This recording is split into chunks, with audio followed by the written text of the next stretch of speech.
Welcome to Crypto Sapiens, a show that hosts lively discussions with innovative Web3 builders to help you learn about decentralized money systems, including Ethereum, Bitcoin, and DeFi. The podcast is for educational and entertainment purposes only, and it is not financial advice. Crypto Sapiens is presented in partnership with Bankless DAO, a movement for pioneers seeking freedom from the limitations of the traditional financial system. Bankless DAO will help the world go bankless by creating user-friendly on-ramps for people to discover decentralized financial technologies through education, media, and culture. Hello and welcome back to Crypto Sapiens. And today we are talking with Samantha Marin, author of the Quorum Newsletter and Core contributor in writing and communications at Aragon. Samantha recounts her discovery of DAOs as an early subscriber to Bankless and becoming an early contributor to Bankless DAO.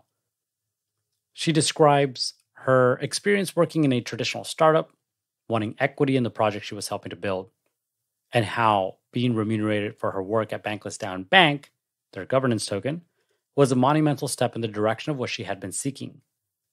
Of course, there are challenges with bounty pay too. She recalls times where she attended meetings, participated in retrospectives that added value to the DAO, but didn't see any compensation for it.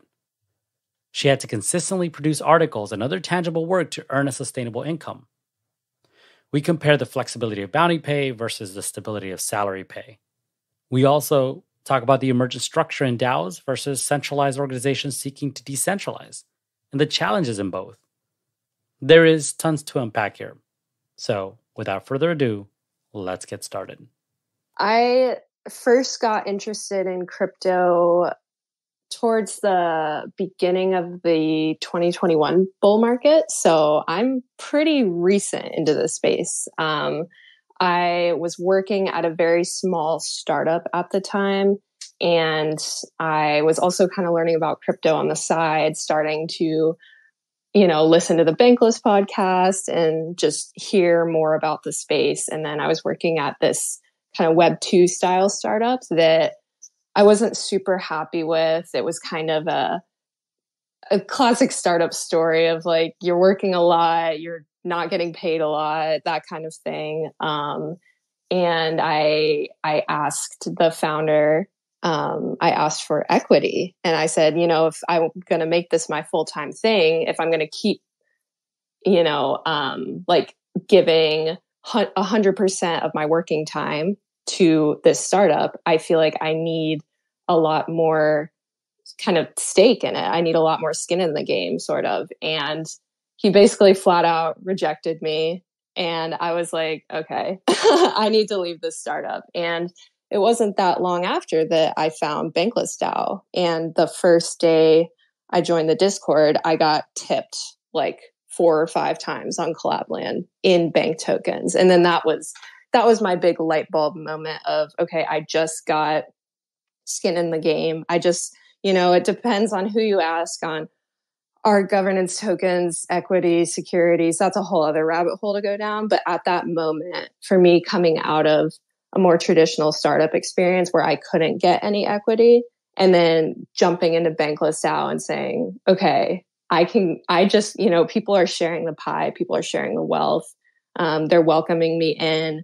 I already have stake in this project and skin in the game. And that was kind of my DAO light bulb moment. So I kind of launched headfirst into Bankless DAO, was still doing some more Web 2 work as my primary gig, and doing Bankless DAO on the side. And then I took the leap, let's see, when was this? Beginning of January of this past year, to just do crypto full time. So I was in Bankless DAO, and then in May of this year, I transitioned to Aragon full time. So yeah, that's my story.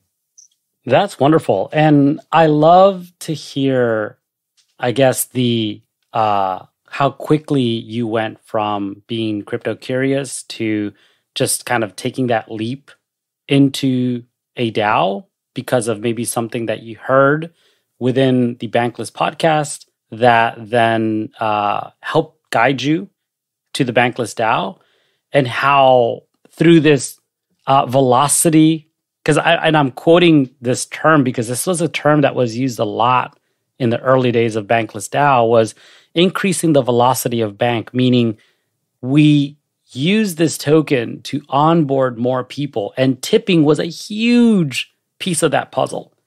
Yep. And how that was a way that you felt recognized and allowed you to take ownership over certain things that interested you within that DAO. Yeah, it was pretty incredible. I think the first couple people, so I joined the Writers Guild immediately. So I think it was Frank America, Nonsense, and Siddhartha. I think Frog was Writers Guild still at that point as well. So those guys just, sent me a couple bank on Collabland. And I was like, whoa, this is so different from anything in the traditional world I could possibly be doing. And so that was like the best onboarding I could have had. I feel like just instantly gets a token that to me at that moment just had like so much weight because of where I'd been at that time. So yeah, it was a really quick kind of fall down the rabbit hole. But I feel like that's the case for a lot of people in DAOs. So it felt right. Yeah, I guess I would say the same thing. I took I guess a stake in Bankless DAO to become a member when I first joined. My personal journey was I want to join all the ones that I can because I don't know what a DAO is, but I really am curious because, there's this connection of people and ideas and values. And I really want to learn who's doing it right and what it is that they're doing that makes it right. And those that aren't, like, what is it that we can learn from that to improve and, make a better ecosystem that is really driven by people? So I share your story in that while I, kind of staked my bank early to be I guess they called it a level 2 member, I still was very much participating in that tipping ecosystem, both in terms of getting remunerated for work, where I was like, oh my gosh, like I was doing this because I just really wanted to do it, but thank you. Mm-hmm. Kind of turning that back out and saying, well, thank you, and tipping someone else. And just really, that's the way that a lot of people's onboarding experience started in the early days, I find. Yeah, that's definitely something I miss most in Aragon compared to Bankless DAO, I think, is the tipping culture, because Aragon is still 1 foot in traditional organization, 1 foot in a DAO. And so we don't have the full like tipping culture there. And I just think that makes Bankless DAO so unique.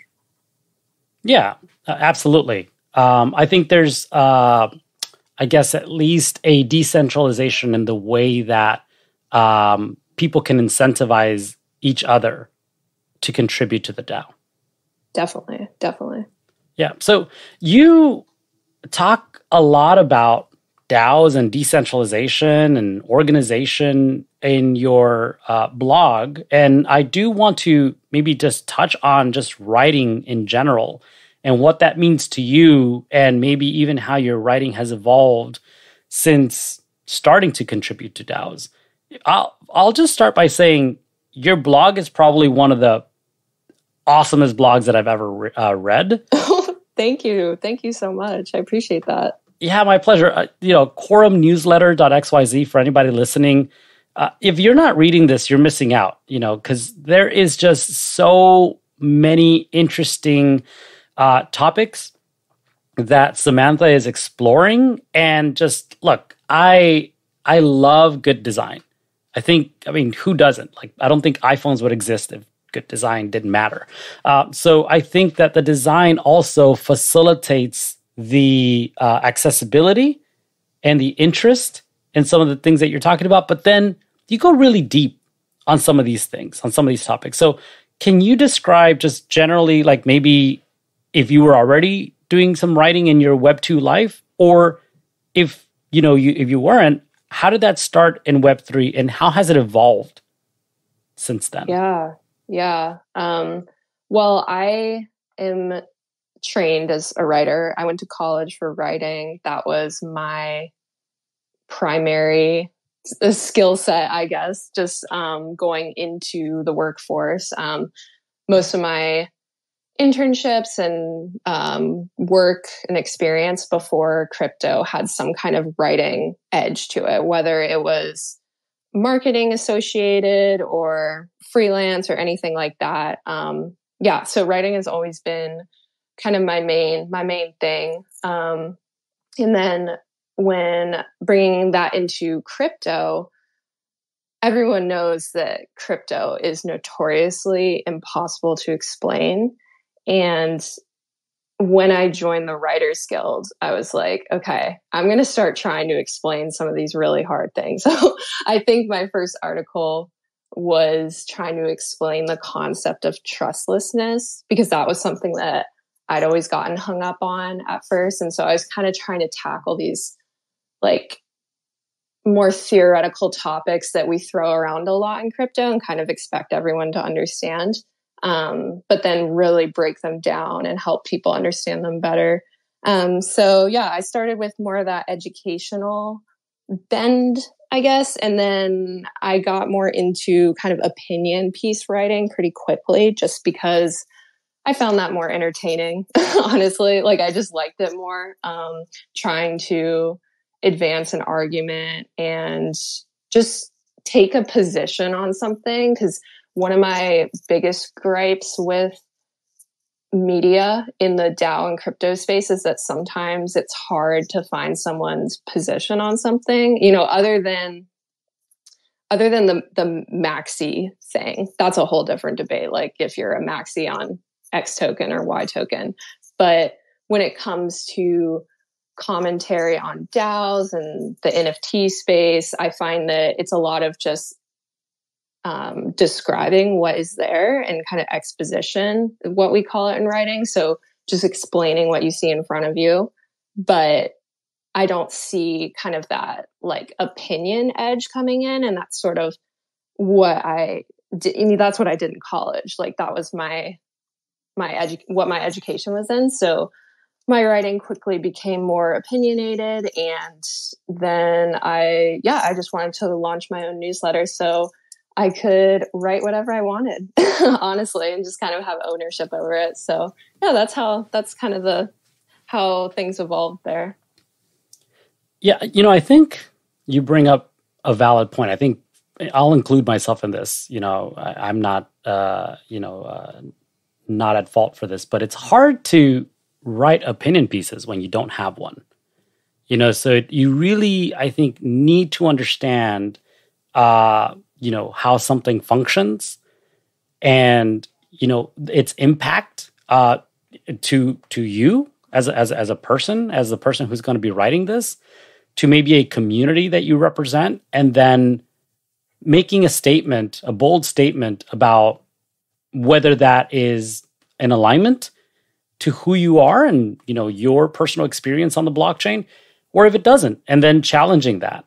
I think that is really hard because it expects you to be able to do many things. And so it's really beautiful when we see people like yourself who can digest the complexity of what is blockchain, what is crypto, what are DAOs, and then understand the nuance in the opportunities and challenges and describe them in written form, and then present it to us in a nice, neat little package as your blog is, and then allow us to comment on that and have these conversations like what we're having today. So I commend you for that. That is incredible that you're able to do all of that and then allow us to have these conversations that then just explore the positioning or that perspective. Yeah, thank you. I also just kind of wanted to be able to get ideas out in a way that can be digestible faster, because I find that so much of great ideas in Web3 are in audio. They're in Twitter spaces. They're, exactly what we're doing right now. They're Twitter spaces and podcasts and YouTube videos. And that, like, I love that. I consume so many podcasts, like huge podcaster. But when it comes to, okay, I'm say I'm kind of new to DAOs and I just want to Google around a little bit, like, okay, what is DAO governance? What is this kind of stuff? Sometimes it's like they can't find those in-depth conversations because they're all in the audio realm.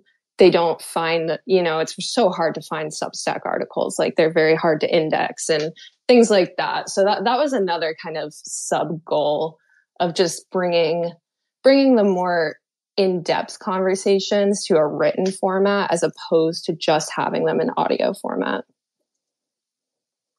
Yeah, you're right. I mean, I'll speak for myself. Like when I used to do a little bit more driving, the podcast is the first thing that I turned on in the car, second to the air conditioning. Yeah. So yeah, no, and it's such a great way to digest information. But to be honest, like maybe now, because I don't do as much driving, working from home, and yeah, for the most part, that really changed the way that I consume content. And the written format has become a lot more attractive for me personally. And so, but there's still the challenge of, is this person writing in a way that it is incomprehensible because they're using technical jargon, right? Or they're not really digesting that to make it any more accessible than if I had just gotten to read that white paper or light paper, right? So yeah, I think that this is tremendous. And so maybe we can now frame the discussion around your writing and exploration of the DAO ecosystem, and maybe even more so around Aragon. Yeah. Do you have a particular question on that, or should I just kind of launch in? Well, I mean, we could do a little bit of both. Why don't we launch in just generally, like, what is it in the Aragon ecosystem that you maybe found the most challenging, that people have more questions about? Obviously, I think Aragon is one of these projects that's been around for a long time. It predates many of the DAOs that most of us know. And so, what is it that maybe people are asking? And then how is it that you're facilitating that education and that kind of maybe new entry point to Aragon as a project? Yeah. Aragon is a unique one. It's a really, really fun place to work. But I've learned so much in just the last couple months I've been there. So yeah, Aragon's been around since 2016. So very dinosaur grandfather in DAO years. So I feel like a lot of the issues and like potential opportunities that I see coming out are like things that many DAOs and many businesses are going to go through eventually. So for me, a big thing is just, how do you reconcile this like employee versus contributor idea? So in Bankless, we were all very much independent freelancers, like very our own person. You decide what you work on that month, and then that determines exactly how much you're paid. You're not paid based on a salary. Maybe you hold a role, and in that case, you're paid based on the hours that role takes per week. So maybe you're getting like 7 hours a week for a particular role. And then you're paid on top of that for the bounties you pick up. And so your pay is fluctuating like insane. Like I remember some months looking at, because I was full time there for a while. So I remember some months coming in and being like, dang, I didn't actually make that much that month, but I feel like I worked a ton. And then I go and look back, I'm like, oh, I was kind of sitting in all these meetings. I was messaging people a bunch, but I wasn't actually creating output that was valued in bank. And so then that month, maybe I didn't get paid that much. But I also would say, I feel like I was still creating a lot of value because maybe I was in this retrospective where we talked about the future of a project I'm working on and the past of the project and how it can improve in the future. And so I felt like, and then at Aragon, I am paid a normal salary, right? And I felt like at Bankless, a big kind of shortfall was the inability to make a full-time living there and to have to be kind of either constantly creating output. I'd have to be churning out tons of articles and content and keep getting paid for that, or to have a bunch of other gigs and other DAOs to kind of make up for that. So, and then coming into Aragon, where it's a very traditional salary, where you are, you're not paid in bounties or anything. But then we're kind of saying, okay, how do we DAOify this a little more? Like, do we add in a coordinate? Do we, X, Y, Z? And so that big difference, it sounds like a small difference between, like a full on decentralized DAO and kind of a half in, half out DAO.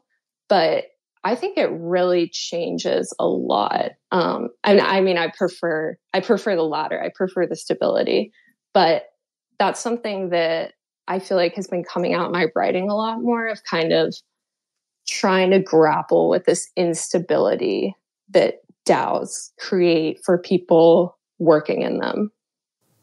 So yeah, that was kind of a long thing.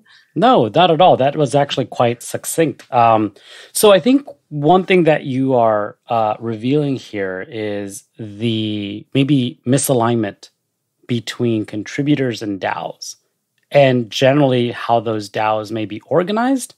And maybe this is just an issue with decentralized work, or this is an issue with structures within DAOs, right? But one thing that I maybe picked up from here, and maybe I'm picking it up wrong, there's an expectation that, let's assume that the DAO is always a DAO, that there's a decentralized mechanism under which it operates. But there is an expectation for commitment so that you can earn a consistent salary, versus maybe the freedom that you have without commitment to be able to earn bounties. Like, how have you seen, maybe because it seems like you've seen both, the way that this freedom of contribution works at a, project like Bankless DAO, and how maybe more committed and expectations of deliverables works at a project like Aragon.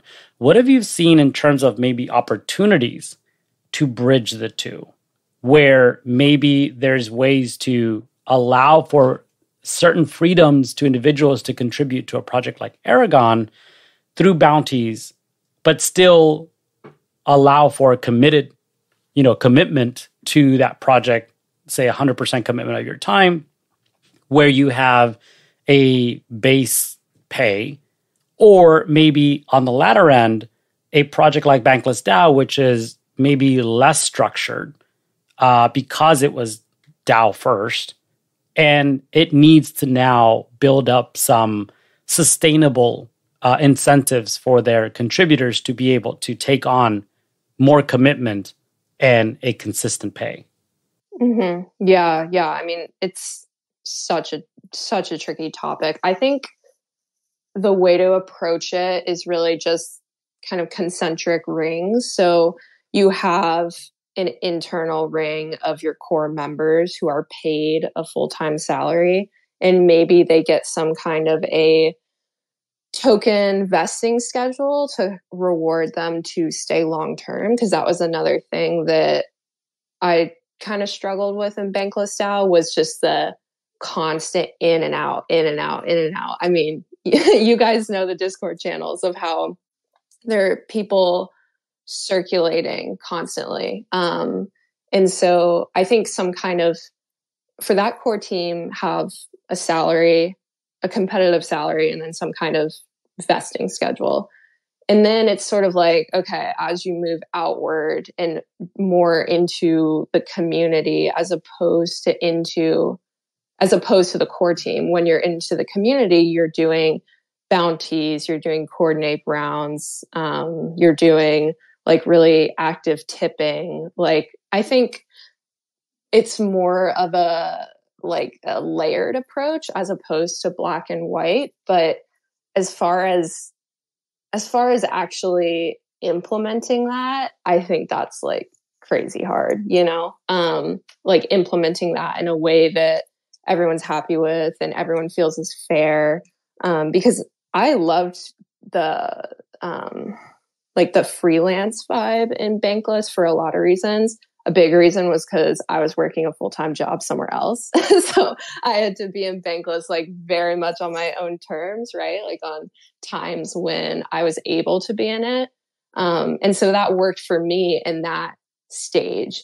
But as soon as I decided I wanted to be a full-time, long-term contributor there, I was like, there's just not a place for me, really. And so I felt like I had to go somewhere else to make that like full-time living, to be entirely honest, just like make money. Because I think a lot of it really comes down to that. So yeah, I think that kind of layered approach, using a lot of the different cool tools that we have now, like Coordinate, is the way to go. Yeah, I agree with you. I personally like the idea of building through this. I mean, maybe some flexibility. Maybe that's the wrong word, but I'll go with it. Some flexibility in terms of incentives through a mixture of DAO native or Web3 native tooling. So personally, yes, 100% fan of like the work that's being done over at Coordinate. I think the ability to recognize your peers, the ability to kind of spread that reward power to the fringes, right? Because there's going to be some folks that are doing work that might not be visible to a core group of individuals. And if you're always expected for those individuals to recognize you, to be able to get paid, then that's just not going to be a fair kind of solution. So 100% like what they're doing. I think that there's definitely a few others that are building out some kind of incentive mechanism, even Collabland to a degree, with tipping within a DAO Discord. I think that that's fun.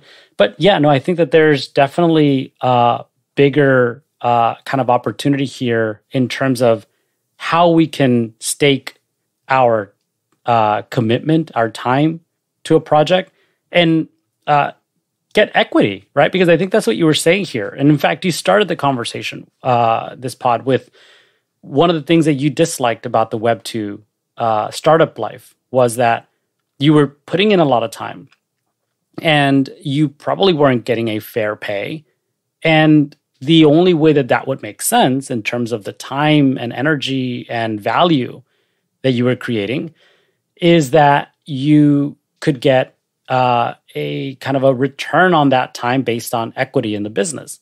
I think there's something there, I think, that also is true in a DAO. Like, I get it. It's a decentralized organization, but there should be a way to gain equity in a project. And is that financial or is that not? I mean, that could be governance power, right? Like, I think you also mentioned, like, in terms of like, what is that token? Is the token a governance token? Is it a security? Like, I mean, there's just so many other things to unpack, obviously. But I think that there's certain ways to consider equity in DAOs, in terms of like how you are remunerated for your time and commitment.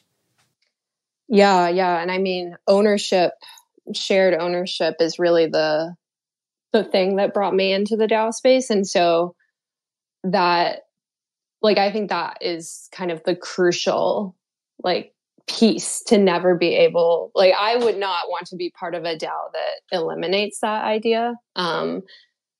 I do think there are arguments, of course, for maybe not launching a fungible token, maybe doing an NFT and doing kind of like what DAOpunks did with their launch, and having shared ownership of the project that way.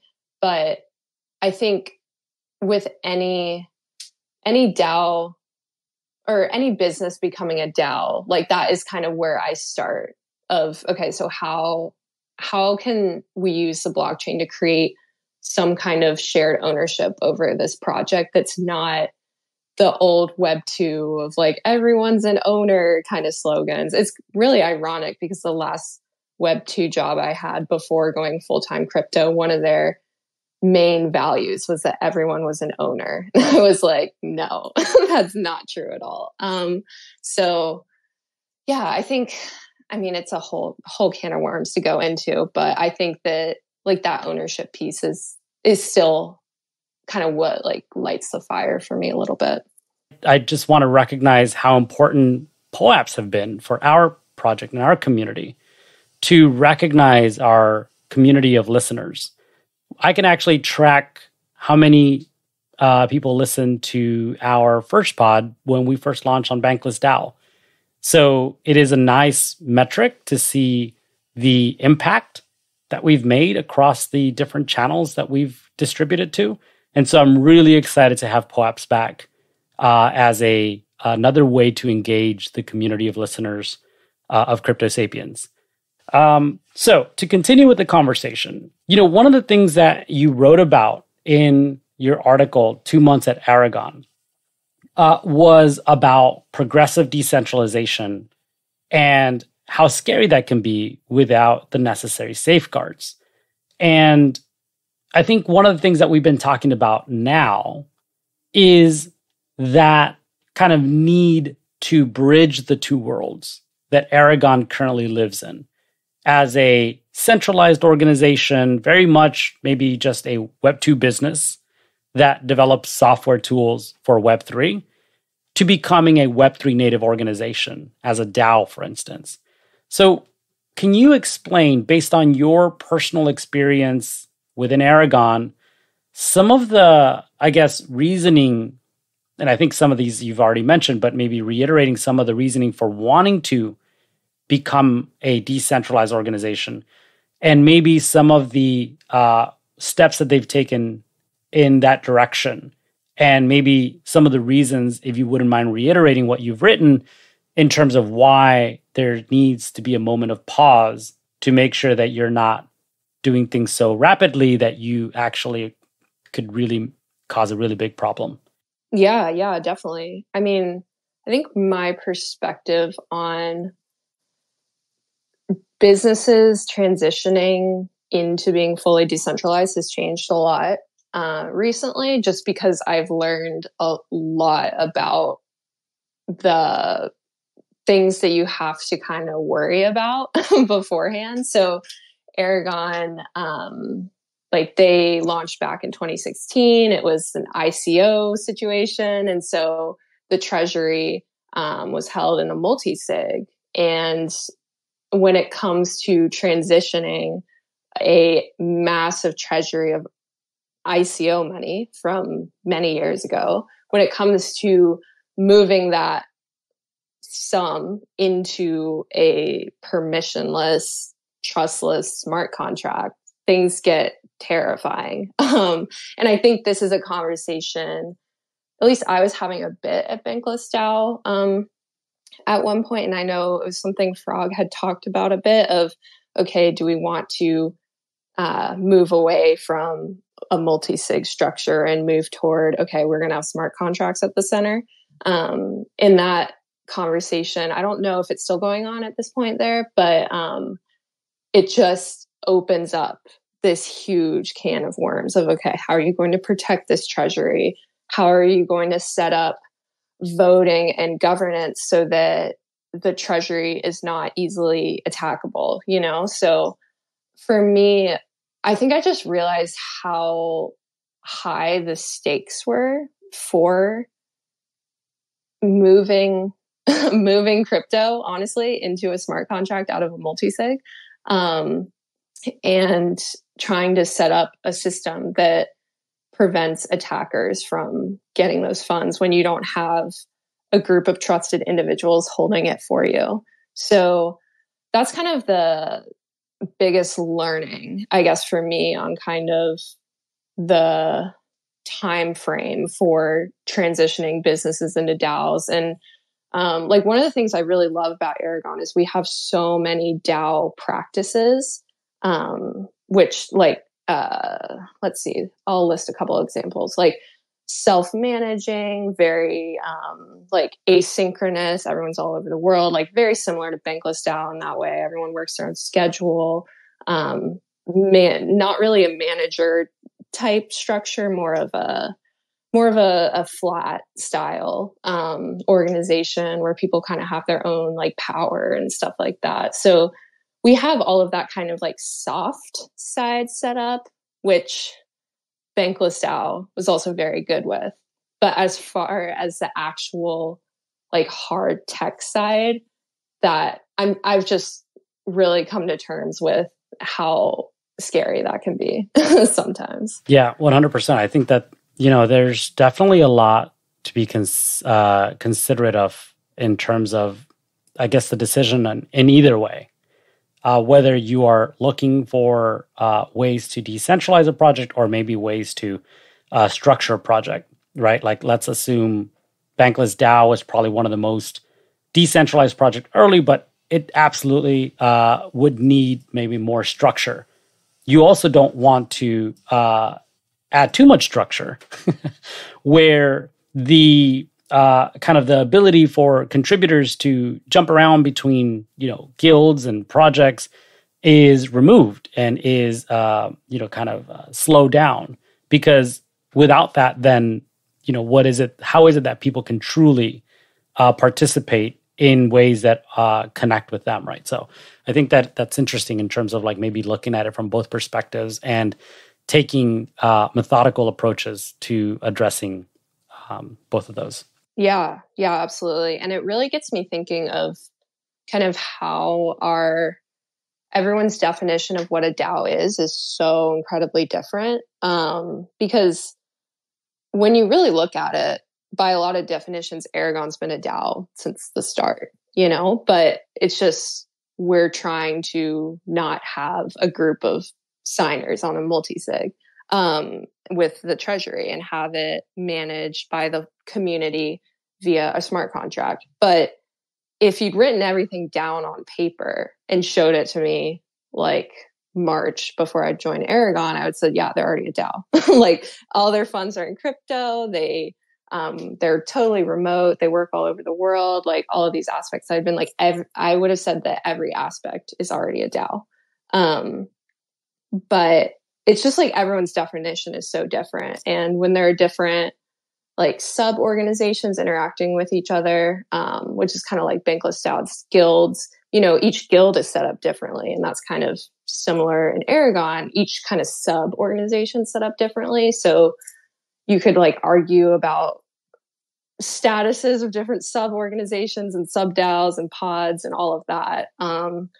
But as far as the overarching structure, getting the, I guess Aragon's definition of a DAO into place is important. It's been taking a while, but it's fun. And it's also a big learning for me. And yeah, Bankless started, it's funny how you say Bankless started the most decentralized because it really, really did. Like, I think they just had a Discord server. I don't think there was any kind of structure. It was like a Discord server and a token. And then the structure emerged out of that. Whereas with Aragon, it's kind of like we already have a structure to a certain extent, and we're kind of trying to alter structure. And so it's just like a totally different challenge, and it's really, really unique. And that's a wrap. I truly hope you enjoyed this conversation with Samantha. She is an incredibly gifted writer who is tackling a lot of crucial topics, both through her blog and at Aragon. Many of the topics we discussed have inspired me to be more thoughtful about how we structure decentralized organizations and build incentive mechanisms. If you'd like to connect with Samantha, you can find her on Twitter at Samantha J. Marin and her blog at quorumnewsletter.xyz. And to learn more about Aragon, go to aragondao and on Twitter at Aragon Project. Thanks for listening to Crypto Sapiens. If you enjoyed this episode, please give us a 5-star wherever you enjoy your podcast. It costs $0, means the world to us, and helps others discover this content too. You can also find more conversations like this one by visiting our website at cryptosapiens.xyz. I look forward to reconnecting with you at our next discussion.